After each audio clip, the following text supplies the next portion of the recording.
I'm Ernie Chambers. I'm a student at the Eisenhower School, and I'm from the Aircraft Carrier Program Office at NAVC. Today I have the privilege of introducing the 75th Secretary of the Navy, the Honorable Ray Mabus.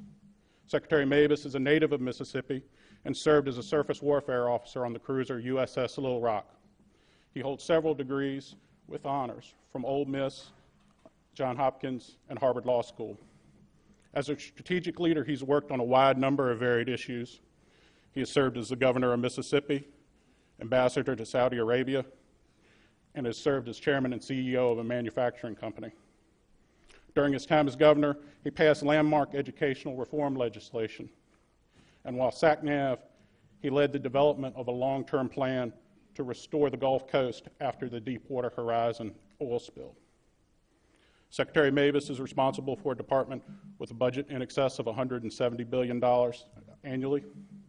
He's a driving force of change on how the department views energy consumption and has set aggressive goals to reduce by 2020 the amount of energy that the department uses by 50% from alternate energy sources. His advocacy for alternate fuels was rewarded by the deployment of the Great Green Fleet during the 2012 Rim of the Pacific exercise, in which every participating ship and aircraft in the USS Nimitz Strike Group operated on alternative energy sources. Throughout his tenure, he's prioritized improving the quality of life for sailors, Marines, and their families, strengthening the partnerships around the globe, and revitalizing the Navy's shipbuilding infrastructure. He's made increasing the size of the fleet and protecting the industrial base a top budget priority of the department. So with that, ladies and gentlemen, please stand for the arrival of the official party.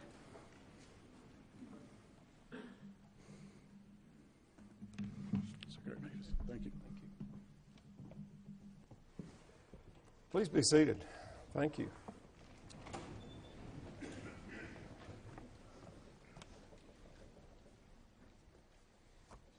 Ernie Chambers, thank you so much for that introduction to Navy civilian at the Eisenhower School. Thank you all for allowing me to speak today. Before I came here earlier today, I went to the 9/11 remembrance at the Pentagon. And while it's important in so many ways to look back and to remember, it's also critical to look forward and how we deal with the complicated and often dangerous world that we have today. Institutions like this, like National Defense University, help prepare us to meet the things that are coming by forcing us to think anew about what lies ahead for our military forces and for the future of military force itself. I've had the unique and very privileged view of the Navy for the past 4 years. And I want to share with you my perspective about what American sea power means and about how our current fiscal path will define how we will or will not be able to respond to the nation's call in the future. The value of the Navy and Marine Corps team is as apparent today as it was at the founding of our nation. Enshrined in our Constitution is the direction to Congress to provide and maintain a Navy. There's a reason for including maintain. At that time, the Navy was a tangible and permanent signal of our independence and of our presence on the world stage. Throughout our history, the Navy and Marine Corps team has been called upon to act in both war and in peace, and today continues to play a large and very vital role on that stage. The framers of the Constitution understood that the Navy had to provide constant and persistent presence. It had to be maintained. Presence is what the Navy and Marine Corps are all about. 200 years ago, yesterday, Oliver Hazard Perry scrawled out a quick report of his desperate fight against the British on Lake Erie. We have met the enemy they are ours. From those early victories in the defense of the Republic to historic fights in places like Mobile Bay and Manila, Midway and Guadalcanal, to Chosin, the blockade and the Cuban Missile Crisis and coastal patrols of Vietnam, to the mountains of Afghanistan and the submarines and surface ships shooting cruise missiles into Libya to enforce a no-fly zone. We have been there when the nation called. We have given our commanders-in-chief options no other military force can provide. But the options we provide span more than just the horizons of war. Today we are, as we should be, focused on bringing our troops home from war, about realigning our military after more than a decade of combat. Sailors and Marines don't really have permanent homecomings. In peace, we will still deploy day after day, year after year, just as we have for 238 years. Since the end of World War II, we have guaranteed the freedom of navigation and peaceful free trade, which has underwritten unprecedented economic growth in the global economy. As the President said last night, for nearly 7 decades, the United States has been the anchor of global security. We respond to every crisis when the nation calls, whether it's in combat or a response to a natural disaster like the tsunami in Japan or earthquake in Haiti, or even here at home in the case of Hurricanes Katrina and Sandy. Before the bell rings and long after the guns go silent, presence. Presence means we are where it counts, not just at the right time, but all the time. Our ability to respond isn't determined by anybody else, not by overflight rights, not by permission to base, not by how quickly we can mobilize or move our forces half a world away. Our ships are sovereign U.S. territory. We don't take up an inch of anybody else's soil. That naval presence is what gives the President flexibility to respond no matter what the crisis faced.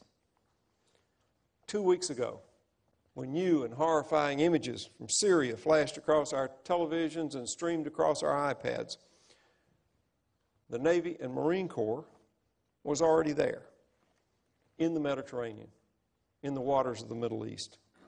We didn't have to surge forces. We didn't have to surge equipment. We didn't have to escalate the situation. The nation had immediate options because of our immediate presence. Now, I guarantee you, if we are called upon to strike, we will strike hard and we will strike fast. As the President said last night, it will be targeted and it will degrade the Assad regime's capabilities. Presence. It's what we do. It's who we are. We reassure our partners that we are there, and we assure those who may wish our country and allies harm that we're never far away. That's American sea power. As the Secretary of the Navy, it's my responsibility to make sure that we maintain that presence. It's my job to recruit and train and equip the Navy and Marine Corps so that they can continue to serve as they always have, as the sword and shield of the Republic. 4 key factors make this global presence possible. There are priorities as we look ahead into the future. We have to focus on people, platforms, power, partnerships, because they matter. Now, each of these priorities is going to require detailed thought and rigorous analysis like you do here at NDU. And over the next several months, I'm planning to discuss each one of them in detail as we plot our way ahead. But don't worry, today I'm just going to highlight every one of them and why they matter. People.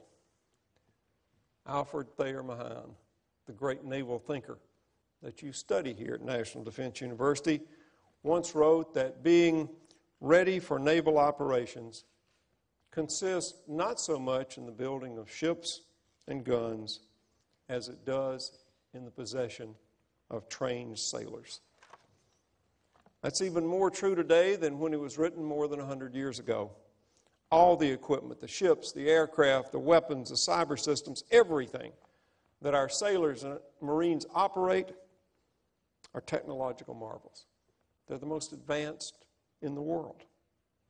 But the real marvel, what gives the United States the edge, what sets us apart from the world, are the people who wear the uniform, who sail and fly and operate these technological wonders. In today's complex, high-tech world, more than ever, people matter.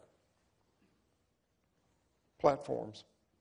The number of ships and submarines and aircraft in our fleet is what gives us the capacity to provide our global presence.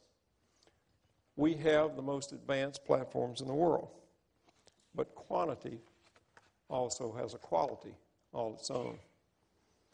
I've said this a lot before, but it's important to understand how our current fleet size got there. 12 years ago, today, on 9/11/2001, our fleet stood at 316 ships. By 2008, after one of the great military buildups in American history, that number had dropped to 278 ships. In 2008, the Navy put 4 ships under contract. Since I took office in May of 2009, we have put 60 ships under contract. And by 2019, our current plan will return the fleet to 300 ships. Initiatives to spend smarter, more efficiently through things like competition and multi-year buys, and frankly, by driving harder bargains on behalf of taxpayer dollars, have created the way to provide our nation and our Navy with the platforms we need to execute our missions. To maintain our essential presence and all that brings, platforms matter. Power. Energy and power are central to our naval forces and our ability to provide presence around the world because it's what we need to get our platforms there and to keep them there. That's why energy is a national security issue. Oil prices have surged to more than $107 a barrel as tensions in Syria rose 2 weeks ago, and they've stayed there. Oil traders call this a security premium. Now, this same scenario played out in Egypt, in Libya. It plays out every time some yahoo threatens to close the Straits of Hormuz or some other potential instability arises. Now, even if the United States were to produce all the oil and gas we need, it wouldn't insulate us from this global price instability and volatility. This has huge implications for the Department of Defense and for our security. In the past 3 years, just in the past 3 years, price spikes have added $5 billion to the budget over what was budgeted for fuel. That security premium on our fuel comes out of operation and training accounts, meaning we have fewer resources to prepare sailors and Marines. In my time as Secretary, we've made a lot of progress toward energy security. We've increased our efficiency on ships like USS Macon Island, which came back from deployment with almost half its fuel budget unspent. From the use of biofuels to power a carrier strike group and its air wing during RIMPAC last year, to Marines using solar power in Afghanistan, to a lot of different technologies being used on our bases, we're addressing this critical challenge. We're saving money and we're saving lives.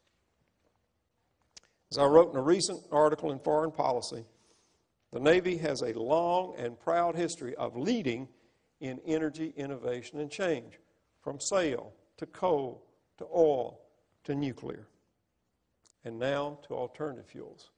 Navy has led the way. In the 21st century, as in the past, power matters. Partnerships.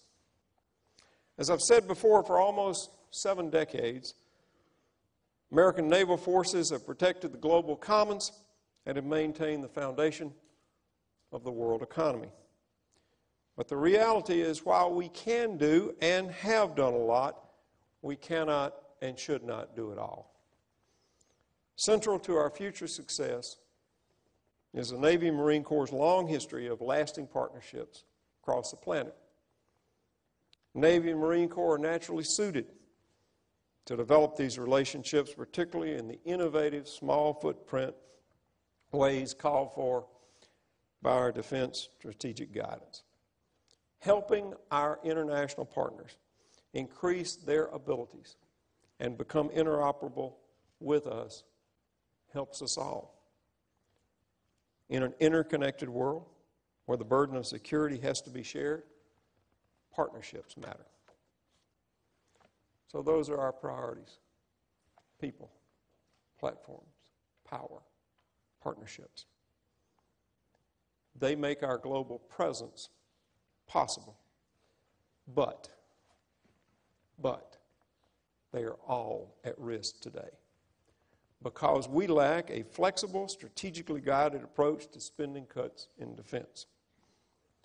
The rigid structure of sequestration and the inflexible continuing resolutions that result from the annual inability of Congress to pass a budget on time don't allow us to set priorities, don't allow us to be strategic, and they force mindless decisions. The danger that both of these pose is completely self-inflicted. And if Congress fails to act to correct our current course, there's the potential to seriously diminish and permanently harm America's indispensable maritime forces, endangering not just our country, but the world. I'm deeply concerned about how this flawed budget process will impact our people and the readiness of our force to do their job as we expect them to do it. Our sailors and Marines have to be incredibly well trained. Because of the way these two pernicious budget relatives operate, there are few places we can go to save money. Training and operations are among the few. Already our ships are going to sea less. Our pilots are flying less. Our Marines are going to the field less. This is only going to get worse if sequestration lasts or continuing resolutions occur. Now, so far, we have protected the full training of the next units to deploy and the ones that follow them. But not long after that, and I'm talking 12 to 18 months, we'll have sailors and Marines deploying without all the training that they need. Through no fault of their own, they will be less ready to face whatever comes over the horizon. We're rapidly reaching the point where no amount of hard work, no amount of innovation, no anything will allow us to get this training back and maintain the readiness that's required. That's the description of a hollow force. Sequestration, if it continues for very long, can also cause us to lose a lot of our progress in shipbuilding. As Secretary, I've done everything possible to protect shipbuilding. But if sequestration keeps going, I can't do it forever. It is, and there's really no other way to put this, a dumb way to cut. We could be forced to do stuff like break multi-year contracts. And what this will do is it causes the price of the remaining ships to go up and takes out much of the savings. So, we get fewer ships for more money with few savings. Tell me that's smart. And it's not just ships. It's everything that comes under multi-years or block buys, like aircraft. Sadly, that's not all. New construction is only a part of what keeps our fleet operating at its current size. Under a continuing resolution, which, by the way, Congress has resorted to every single year since 2005, the Navy is not able to put ships in shipyards for maintenance because this is considered a new start. Sequestration adds to this because there's less money to maintain the ships and the aircraft that we already have. So the fleet could get smaller, and that smaller fleet could not be as well maintained and not as ready. We may be forced to eliminate over 36 shipyard maintenance periods for our surface ships and submarines, and at aviation maintenance depots, we'll park nearly 200 aircraft because we don't have the money to maintain them. Having said all that, and that's a lot, let me be very clear about something. None of this means that we cannot or should not spend less on defense. None of this means that we cannot or should not find more savings. Coming out of 2 long wars, the American people have the absolute right to expect that we will spend less in the Pentagon. But do we continue the mindless, non-strategic, unprioritized cuts that's embodied in sequestration and continuing resolutions? Seems to me that a far better way to reduce spending in a smart and thoughtful way is to protect our capabilities by setting priorities within that spending. A far better way is to look in relentless detail at every expenditure and put dollars in support of the defense strategy. The Department of the Navy has a responsibility to the American people to continue to execute the Navy and Marine Corps' dual historic missions: win our Navy's wars, preserve and defend the peace with the unique capability we have of providing presence. As the Constitution directs, we must maintain a ready force. Now, while it's absolutely imperative that Congress act to prevent this future from coming to pass, in the meantime, the Chief of Naval Operations, the Commandant of the Marine Corps, and I, the civilian, the military leadership of the Department of the Navy, are doing everything we can to forestall and, where possible, prevent irrevocable harm to our warfighting capabilities and to our readiness. Last night, the President laid out the reasons we should take action to deter the use of chemical weapons in Syria. But note, no one is questioning our ability to take action.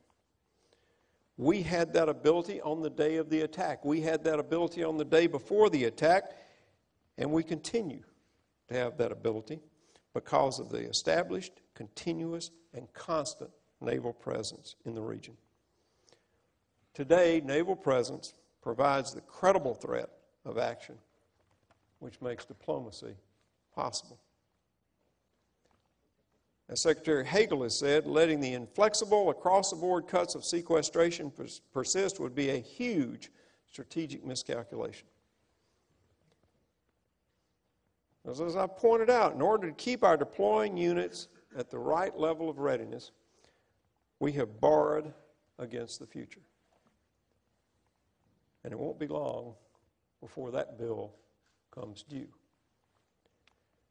If sequestration continues for its statutory 10-year duration until 2022, or even for a relatively small part of that time, our naval presence and thus the ability to deliver flexible, adaptable, immediate options will almost certainly be compromised and diminished.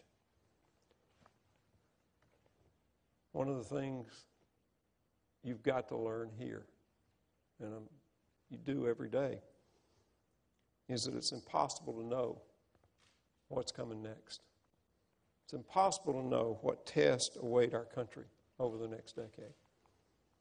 The only thing certain is that it will be different from what we believe it will be today.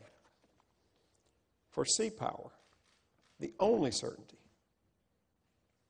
for our future is that we must have the presence worldwide to provide whoever is president with these critical options that can happen right away. Whatever course of action our nation decides to take on Syria, I do know this: the maritime options are flexible, and they are significant, and they are swift, and they are sovereign. But unless we act to address the damage of continuing resolutions and sequestration, there are options which may be limited or just not available in the future.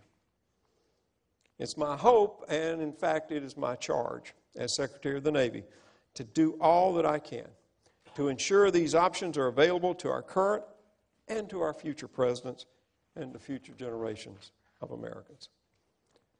For almost 238 years, our Navy and Marine Corps have established a proven record as agile, adaptable forces. Forward deployed, we remain the most responsive option to defend the United States of America. And we have to endeavor, even in these difficult and uncertain times, to keep it so.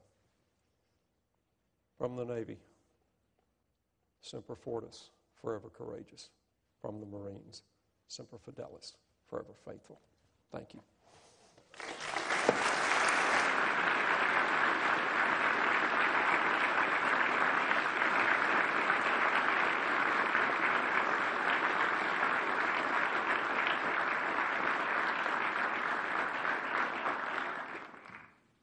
Who's got a question? I'll go ahead and ask a question. Where do you see the biofuel program going for the Department of the Navy? I know we made a small investment to prove out technology, prove out that fuel could be used on our system aircraft. Where would you like to see that go in the next 5 years? Well, I can see where it's going. The President, in the spring of 2011, directed Navy, Department of Energy, Department of Agriculture to work together to develop a nationwide biofuel industry. What Navy brought to the table was two things. One was a market, but second was the Defense Production Act, which was passed in 1950. It says if there's something that's needed by defense that is not produced or not produced at scale in the country, then we can actually invest in it to get it up to scale. We've used it on all sorts of things like solid state circuitry, things like semiconductors, things like steel and titanium. Using that authority and using money appropriated by Congress for it, we have 4 companies now, and we took them through a really rigorous selection process, not only inside the Pentagon, but also we had an outside group, had no connection with us, look over the plans and the business plans so that they were valid. Contractually committed to, starting in 2016, providing 170 million gallons of biofuel a year at significantly less than $4 a gallon. Less than we're paying for petroleum today. That's a good news story. I believe absolutely in the free market, and the part I believe in is competition. We need some competition in fuel, and this is going to, I think, bring it there. And it's going to get us to the goal that I set that says by 2020, at least half of all energy afloat and ashore for the Navy and Marine Corps will come from non-fossil fuel sources. We're doing it to be better war fighters, and it's making us better war fighters. I wonder if you could just comment on what priorities you see the Navy having in the future in response to the rebalancing to the Asia Pacific? I think we're, well, number one, we've never left the Asia Pacific region, at least not since World War II. We've had significant presence there. But in terms of the rebalance, we're going to move roughly 50% of the fleet to 60% of the fleet there in the next few years. And we're doing some significant things. The Marines have the rotational presence in Darwin, Australia now. It's a company level now. It's going up to about 2,500 Marines in the next few years. We're moving Marines to Guam. We're establishing lift for those Marines throughout the Pacific. We're putting littoral combat ships in Singapore. One is there now, the Freedom. It's been there since April of this year. We will have 4 there in the 2016-2017 time frame. And while they'll be forward deployed and not home ported there, they will stay for significant amounts of time because the crews will fall in on them. Just in terms of my travel and senior leader travel, I've been to Japan 3 times this year. So if you look at where the President's been, if you look at where the Secretary of Defense has been, if you look at where the Chairman of the Joint has been, it's Asia Pacific is a priority for us. And so I think that not only symbolically are we rebalancing, I think that there are a lot of substantive things behind that.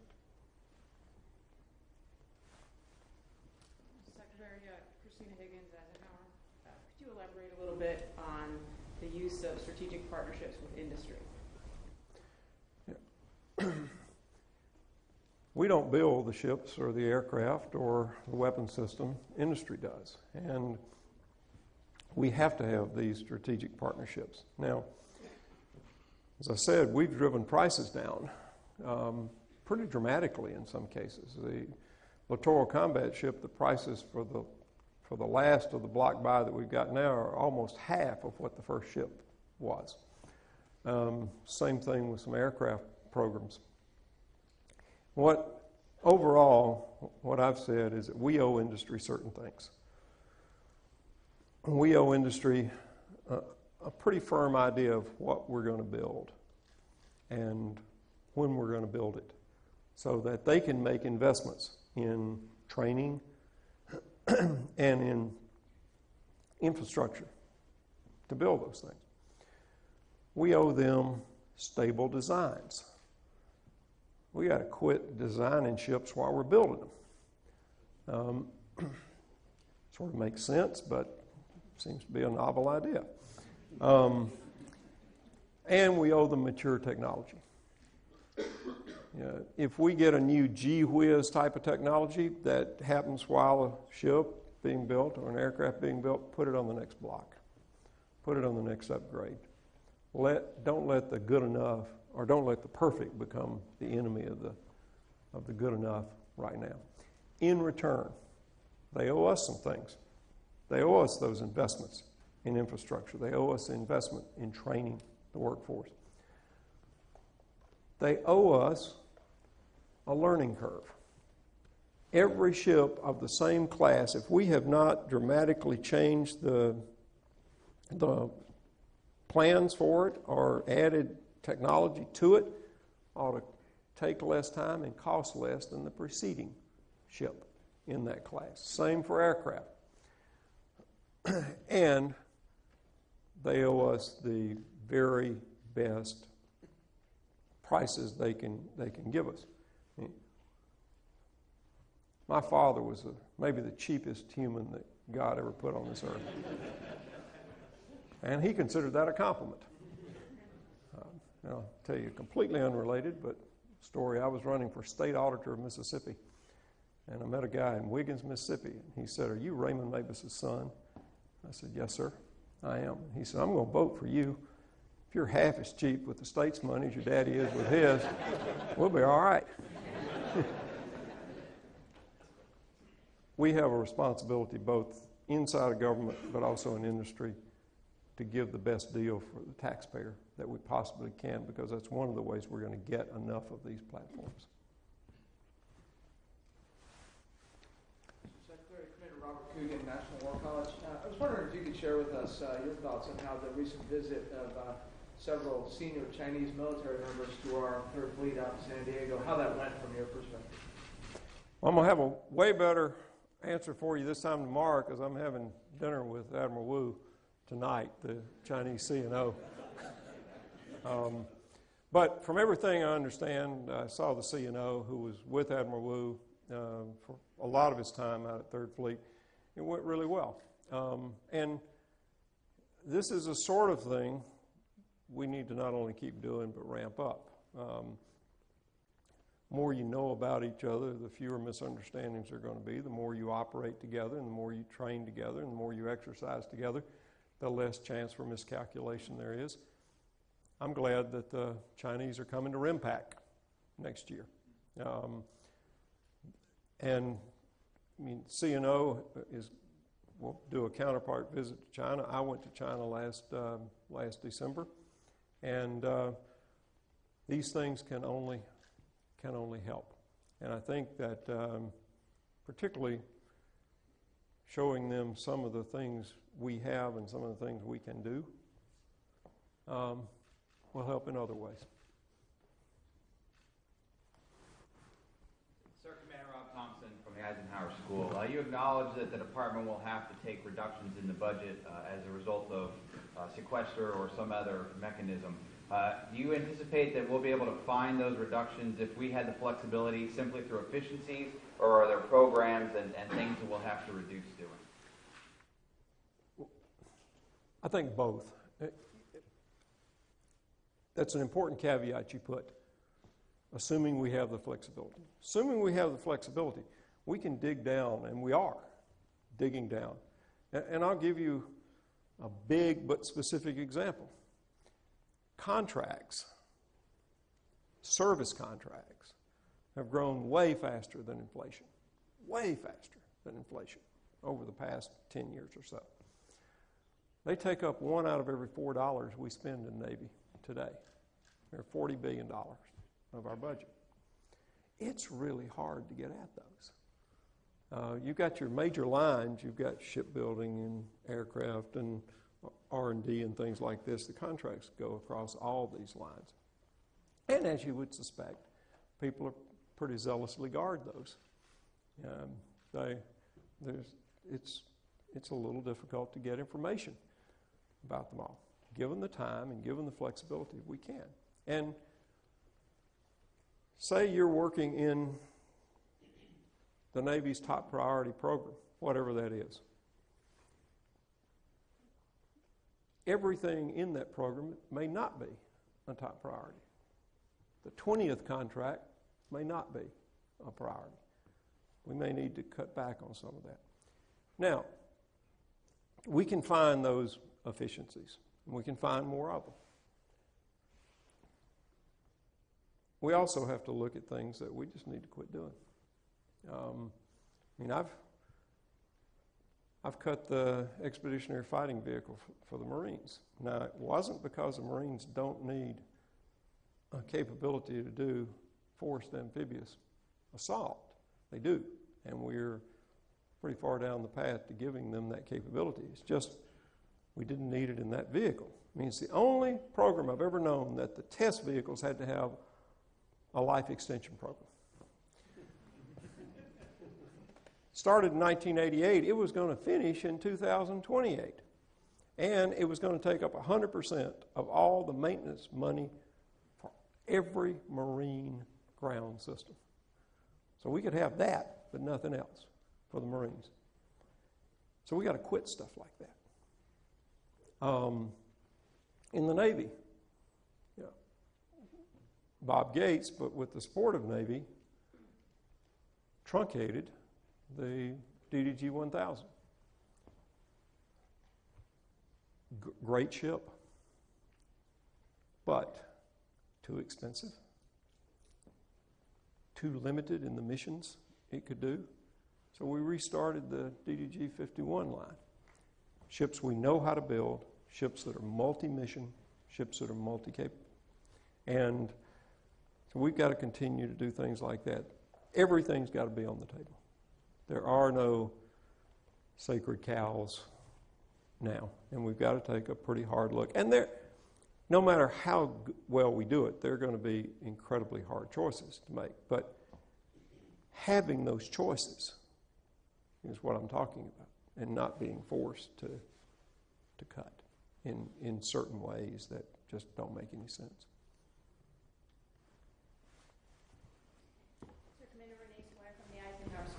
Considering the priority that you place on people for providing that presence, what changes do you foresee in the number of sailors and Marines serving and our incentives and compensation in the future? First, the Marines are going down. Marines recognize this coming out of 2 land wars. They're not only getting smaller, they're getting lighter. They're going back to sea to do their historic mission of projecting power from the sea. And I want to brag on the Marines. They have done a great job of this. They just didn't sort of cut the 27,000 Marines that they surged in 2005, 2006. They actually went and rebuilt the Marine Corps pretty much from the ground up. What kind of Marine Corps do we need in the future? They increased some parts like cyber, like special operator enablers, stuff like that.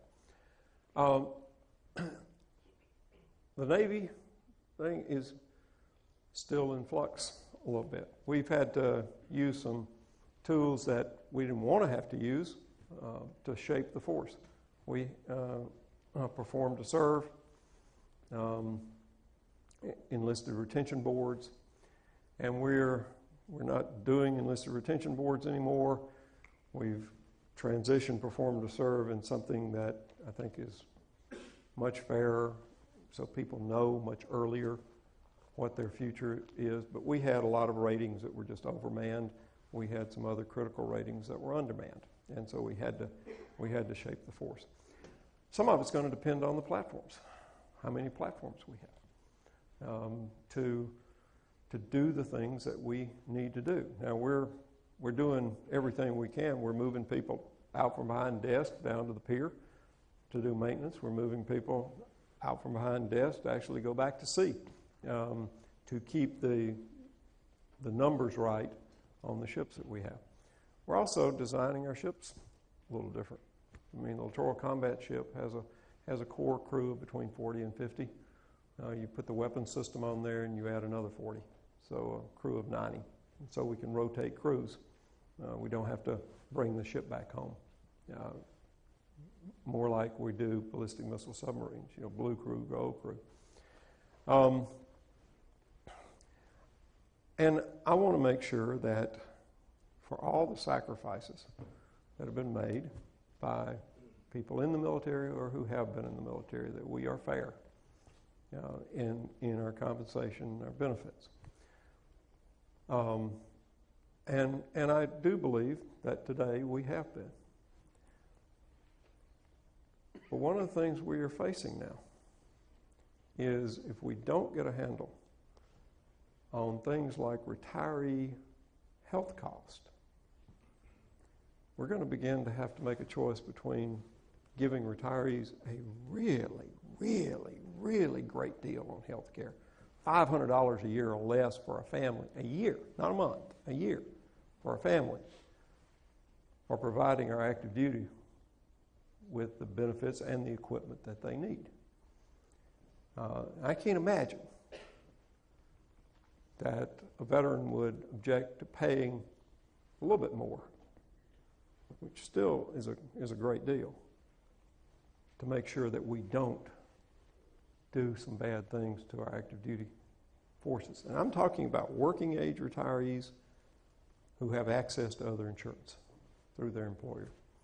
We've got to get a handle on this, or it is just eating the department's budget.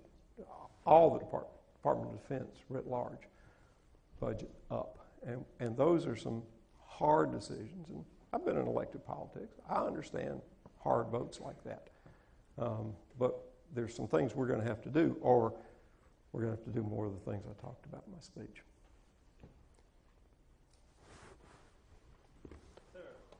Chris Talkforce, National War College, State Department, and Marine Reserve. Sir, continuing on the thought of partnerships, can you give us your thoughts on how to improve the interagency process, specifically in like post-NED operations? No.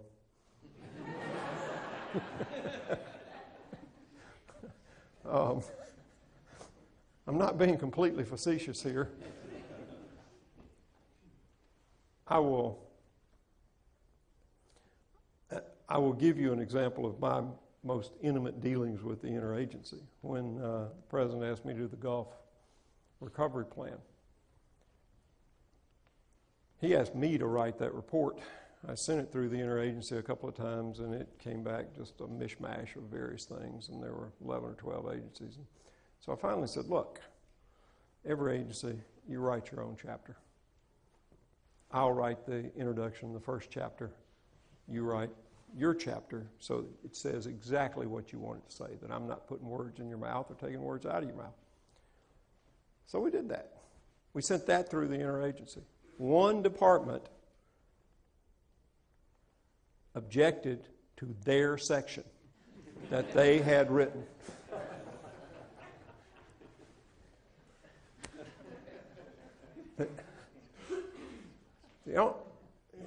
The only thing I know is to not be content with timelines that are set out in the interagency, to push to get them shorter so that they're actually meaningful, to lead by example, to get the things we're supposed to get there quickly, well, and then to push everybody else to do the same thing. Interagency is an incredibly important part of this because, like the joint force or the joint fight, we've got to work with state. We've got to work with our agency partners in that. But it's a challenge. One more. No.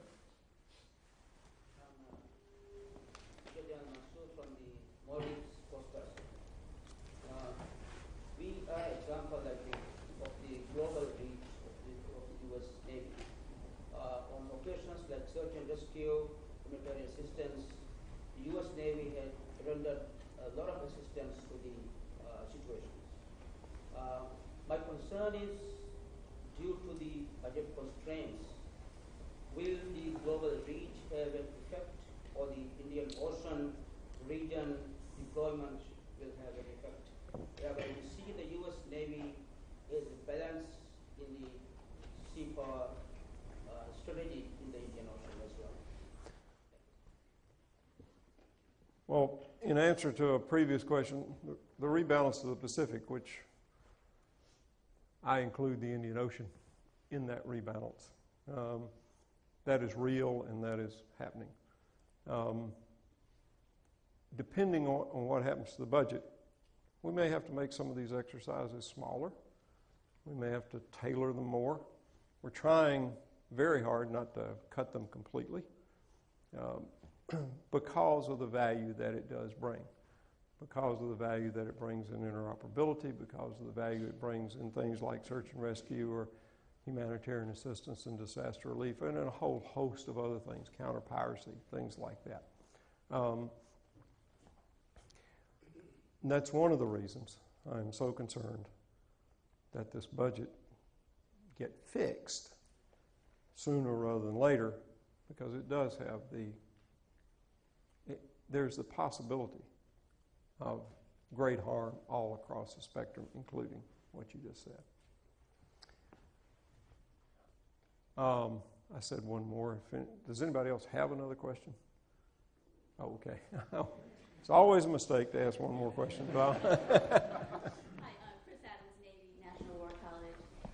Do you see BRAC in our future? And if you do, what are your views on the base realignment and closure process as it contributes to helping us in our savings issues?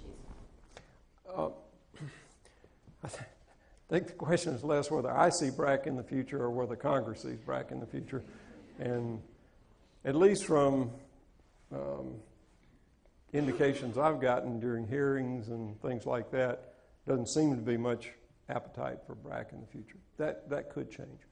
It's one of the ways you can use to shape and to save some money. Now, to do that, it can't be like BRAC, the last BRAC. I'm still writing checks for the last BRAC. It's going to take until 2016, 2017 timeframe before you see savings. They've got to be way faster than that. And there's got to be less merging and more cutting. And I think, looking back, that the Navy and Marine Corps have done a really good job in terms of being pretty lean in terms of bases in the past. And having said all that, I went through a BRAC round on the other side of the table as governor. And it's pretty traumatic for communities, for states.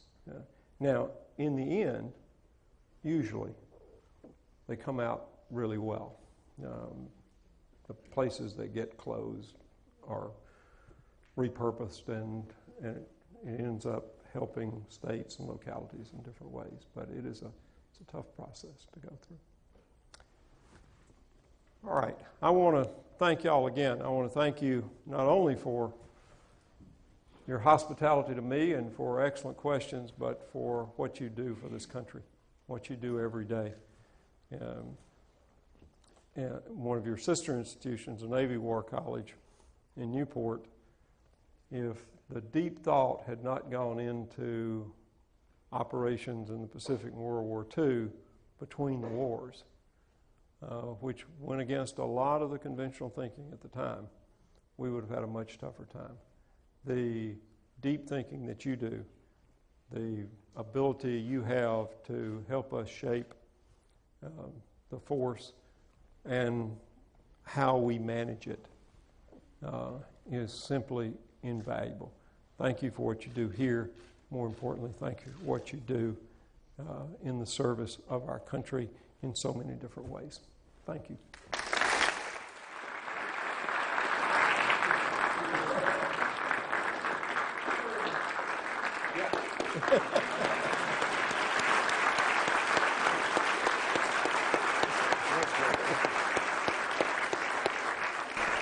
Sir, thank you for your visionary leadership and your great service to our nation at all the different levels, from business to governor of the great state of Mississippi to now Secretary of the Navy. And sir, our students are our credentials, and you have really helped to infuse your wisdom, your experience into the minds and the hearts of these students. And they're coming at you. They're going to be graduating in June and going to help make our country and our world safer and more secure. Sir, you shared your great insight, and I want to share back with you some of the great scholarship from NDU that I'm particularly proud of. One is a book called Convergence, about real modern warfare. This is scary stuff, sir. But anyway, I want to give you that. And a great paper by one of our professors and a group of distinguished scholars here called Discriminate Power, A Strategy for Sustainable National Security Posture, written right here at NDU. Sir, thank you. General, thank you so much.